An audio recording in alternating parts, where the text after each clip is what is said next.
اول درباره صحنه صحبت بکنیم. خیلی چیز عجیبه. این آقا میگن خدا بهت رحم کرد. حالا تصویرشو بچه‌ها پخش میکنن، خودش رو تصویر صحبت میکنه. بگو چی شد، چیکار میکردی، چی همه این توپ ارزش داشت اینقدر بری بالا؟ آقای فیروزپور ما ساعت 6 تا 8 بازی داشتیم. بعدن تو کجا کدوم شهر؟ سنقر؟ بله، استان کرمانشاه، شهرستان سنقر. خب سالن تختی فوتبال داشتیم که موقع هنوز بازی شروع نشده بود که یکی از دوستان زیر توپ زدن و توپ سقف سالن گیر کرد و ما چون وسیله نداشتیم که توپ بیاریم پایین و واقعا من خودم شخصا میدم مثلا میگفتم خب الان اگر توپ نباشه باید بریم دیگه، چون توپی اونجا نبود. یه توپ داشتی، توپ رفت اون بالا. آره. بعدن خودم شخصا رفتم که توپ بیارم پایین. توپ خودم که آوردم پایین دیدم 2 تا توپ اورتر گیر کرده بودن که رفتم 2 تای بعدی هم انداختم پایین. موقع برگشت واقعا دیگه اصلا خیلی خسته شدم و از پایینم نگاه پایین میکردم. واقعا وقتی نگاه پایین میکردم اصلا احساس میکردم که دیگه اصلا زنده نمیمانم. مثلا یه طوری بود. از همه هم کمک خواستم که خوشبختانه برادر خانم آقای شاهین نبی پیرو پایین بود با آقا عرفان آقا عادی. موقعی که من خواستم بیفتم پایین واقعا با تمام وجود گفتم یا امام رضا منو بگیرید، افتادم پایین.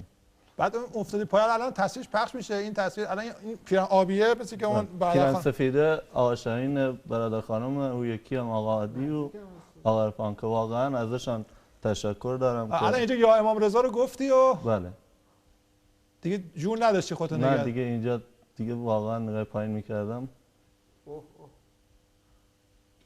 آره این همون صحنه.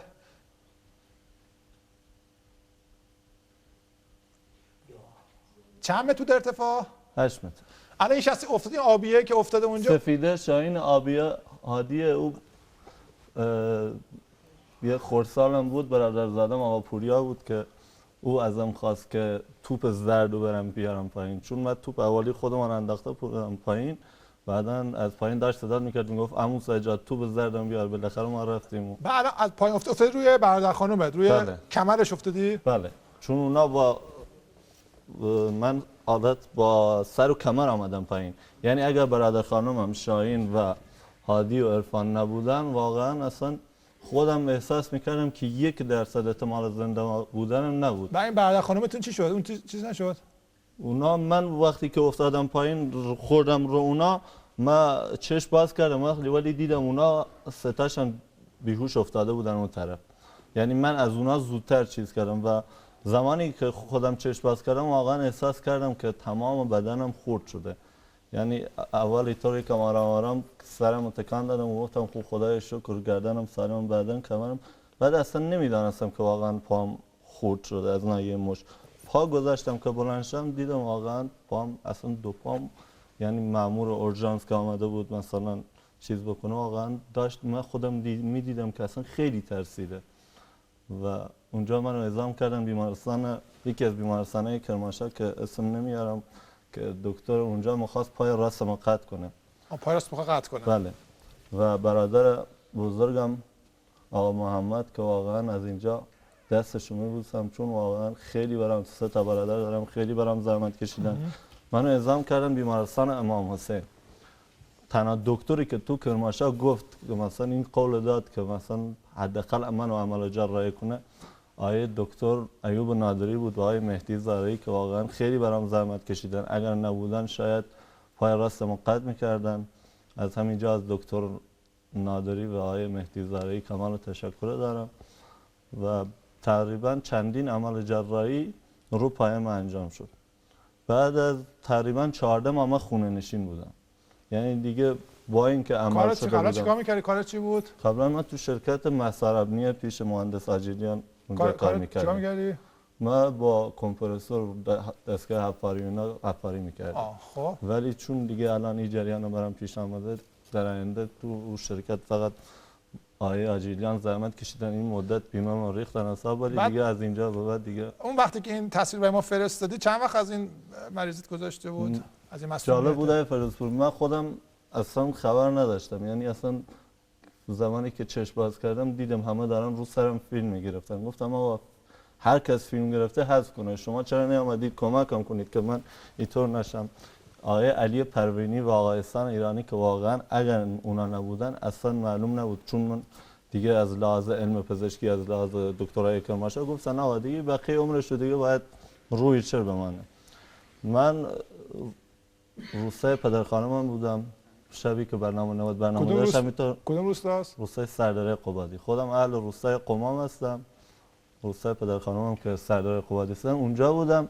داشتم یکی از طرفدارای پرواقرص برنامه نواد بودم، داشتم برنامه نواد نگاه می‌کردم که نوشته بود، دوربین نواد داشتم نگاه می‌کردم که نوشته بود حادثه مرگبار. بعدن دیدم یه نفر داره از سقف سالن همه رو دوست برادر خانمم صدا کردم، گفتم بیاید این بنده خدا مثل من شده. آره. وقتی دیدم داره با لهجه کردی، ما کرد زبانی بچه کرماشاییم، با لهجه کردی دارن صدا میگن سجاد آرام ایجاد هستنی، اصلا خودم واقعا تا اون لحظه نمیدانستم که چه کار خطرناکی انجام دادم. چون زمانی که فیلم دیدم اصلا خدا وکیل اون شب، یعنی تقریبا ساعت 2 اینا بود، تا صبح اصلا خدا وکیل نتونستم. ولی خودم ایمان داشتم که بالاخره دیگه اصلا وقتی فیلم دیدم گفتم به خدا قسم آقای فردوسی پور بالاخره دنبال کار منو میگیره. بعد از تقریبا 1 ماه آخر برنامه بود، چند سال بعدن دیگه بعد از 1 ماه توسط همین آقای احسان ایرانی و علی پروینی که شما زنگ زدید و من آره خب حالا من یه توضیح بدم، بعد اینجا خیلی یه چند تا تشکر من از طرف سجاد بکنم.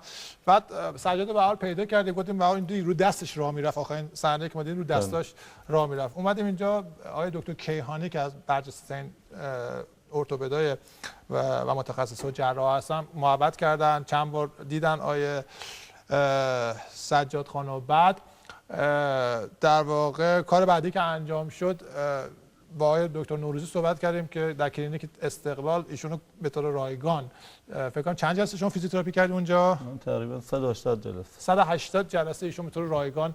اینا هنوز این معرفت‌ها و این مردانگی‌ها هست و خودت فکر کنم خانم محمدی اونجا دیگه خیلی برات. واقعا خانم محمدی من اصلا یه طوری شده بود که واقعا این مدت 4 ماه که اونجا بودم خدا وکیل اصلا خیلی به من کمک کردن. یعنی مثلا کلینیک استقلال یه جایی بود که واقعا همه بازیکن‌های لیگ برتر، یکی مثل آقای کریم انصاری فرد، آقای پژمان مرتضی اونجا بودن، یعنی هیچ فرقی بین ما با اونا قائل نمی‌شد.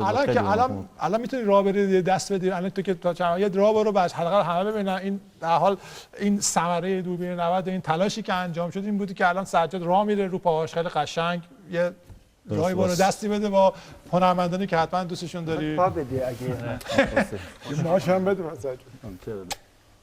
به به. شکری. عالی.